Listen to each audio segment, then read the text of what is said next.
Today I want to talk about equity. Now, we can talk about equity in a lot of different ways, how to structure it, who to give it to, but also I want to talk today about if you are a freelancer or a contractor, when to give it. So I have often been involved in equity deals. I have taken convertible debt, convertible notes. I think those may be the same thing. Stock, shares, all of those different things. And I have seen companies get sold while I had stock in them. That was awesome. I've been bought out of stocks, which is also pretty good. And I still have companies right now, a couple of which are just growing larger and larger, and it's very exciting to watch. And then some that have kind of dwindled down. So about 8 to 10 companies that I've taken equity in, a couple that I'm talking to right now that I may take equity in the future. So of those companies, I have not actually been the CEO. I am actually coming in as somebody who is a skilled person, I like to call it, someone who has a skill, and mine, of course, is in design and branding and marketing. And sometimes it's in development or just marketing, PR, different things. But it's somebody that has a skill, and that founder needs someone to do this work, but they can't quite afford to pay them, whether it's full payment or partial payment or no payment. They just can't afford it. So I want to talk about reasons and things that you need to know when you are thinking about taking equity in a company. So I'm going to talk about 5 reasons today.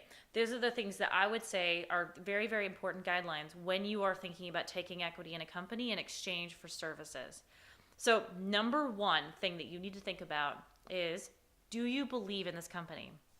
So when this founder originally came to you, say he said, I have this great idea for a company, or I'm working on this company right now, and it does X, Y, and Z, and it's going to hit this market, and we're this far into it, and we're developing this. Were you like, oh my God, that's the most amazing thing I've ever heard. I want to use it. I want to download the app. I want to tell my friends about it. I want to use it right away. This is so freaking cool. Did you believe in it like that? And if they said, would you like to take equity? Were you excited enough to call your mom or tell your girlfriend or boyfriend about it? Were you bragging about it to people?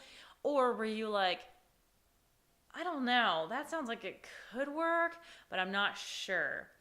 So this is really important, and this is step number 1. If you have an instinct while they're talking that you've heard of this product before and it's not that great, or they're kind of off their rocker, is that even a phrase being used anymore?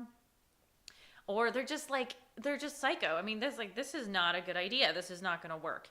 Those are extremely important gut instincts. I have taken equity in some companies, just a few, that afterwards I thought, what was I thinking? I didn't believe in it, wasn't a good idea. If you don't believe in it, you should run, because equity in companies is not something that you do today and then tomorrow you get the money back. It's something that you do today, tomorrow, the next day, and next year, and your mom's still asking about it in 2 years going, honey, what happened to that company? And it's going to be going on for a long time. So you've really got to believe in it. Because if you only kind of believe in it now, imagine how little you're going to believe in it in 2 years when you haven't gotten a check yet. So step number 1, do you really, really believe in it? That's the first step. Question number 2, and this may sound weird, but it's very important. I want you to think, are you right for this company? I don't want you thinking, are they right for you? But what I want you to think is, do I fit this company? Some of the reasons are this. If you don't really fit the company and you're not really the right fit for something and you're trying to fit in because you really think it's a cool idea, you're going to have issues. You're going to have a tough time. With the founder wanting to keep you. So for example, if they're running out of money and they're paying you a little bit per month, or they're giving you a bit here and there, but a better person comes along, or an investor says they need to clean up their cap table, and you didn't really fit it right, you weren't really doing enough or offering enough services, then they're going to let you go. So I've had this happen as well, where my services were pretty good, or maybe they needed me for a couple of months, but after the first couple of months, they didn't really need me anymore. And then I was basically dumped out of the company, or just kind of set off to the side and not involved at all, or bought out. And being bought out could be good, but most of the time you don't luck out with that one because it's early in the company, and then you just kind of fizzled out and you're like, well, that wasn't really worth it. And so what I want you to think about is, am I good long term? Will I be a very good long term play for this company? And if you will be, then that's a really good yes. That's a good point for you to have. Number 3 is, are you willing to earn your stock in this company? Nothing comes for free. There is no such thing as getting rich quick. I have learned this the hard way. Getting rich quick doesn't really exist. But what does exist is long-term hard work.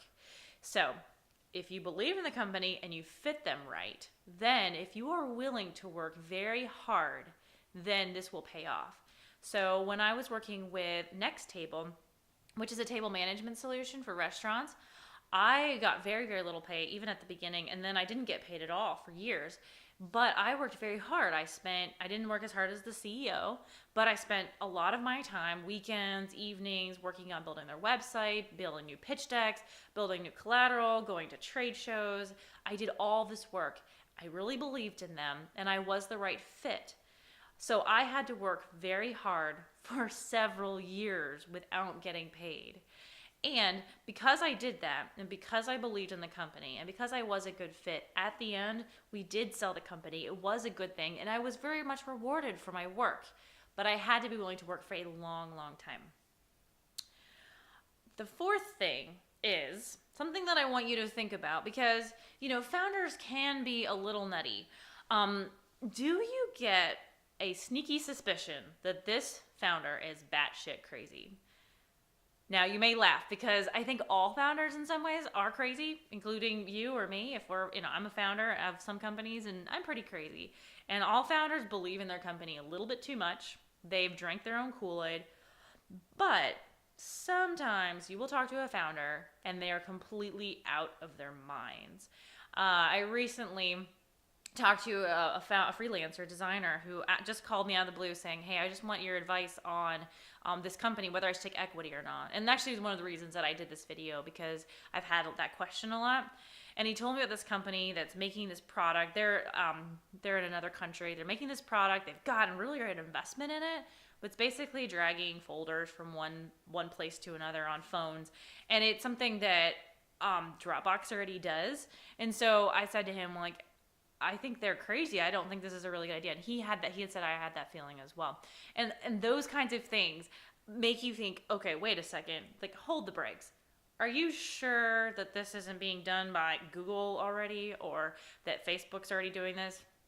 Or, as I've had clients say, we're going to be the next Facebook and Google combined. If someone says something like that, the first thing you should do is run. That's crazy. Unless Elon Musk is wanting to set it up, although I think he would be crazy to do it too. They're insane. So what you need to do is, if your gut instinct when you're talking to them is this person's crazy, just let them pass. You'll find somebody better to work with. So that's a recommendation that I have. Just use your batshit crazy instincts and make sure that you listen to those as you're thinking about working with them. The fifth thing is actually a little bit counterintuitive to taking equity in exchange for money. I actually do not recommend doing full equity instead of money. The reason for this is actually that if a founder comes to you and says, I have no money, will you work for free on this, but we're all going to make money in the end? You should really be very careful. This is because if somebody is a very good founder and is going to make money, they will be able to get investors very quickly. Those investors might be their mom. It might be somebody they know at their job. It might be a friend. But there's going to be someone that believes in them. If no one has given them money, and they have no money to give you even a couple grand to work on a website and build something out, or just a little bit of money here and there to give you, to buy, pay for a logo or whatever it is that you can do for them, they have no money. I would not take equity in that company. That means this guy can't raise money. He can't sell. He can't sell his own product. So be very careful about people that don't have money. And this is actually the reason that when I take equity in a company, I always do something for full pay first. This will prove to me that they are willing to pay and they do have money and they can invest and bring in money and do sales.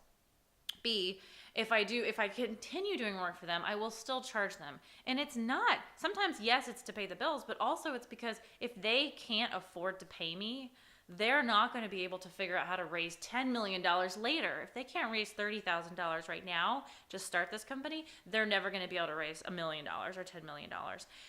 There's always somebody out there that's going to believe in a good idea. So be sure that you don't take equity in companies unless it's your best friend, and that's kind of more of a favor. Be sure you don't take equity in companies that say we don't have any money at all. I wouldn't recommend it. So those are just some things to think about when you're looking at taking equity.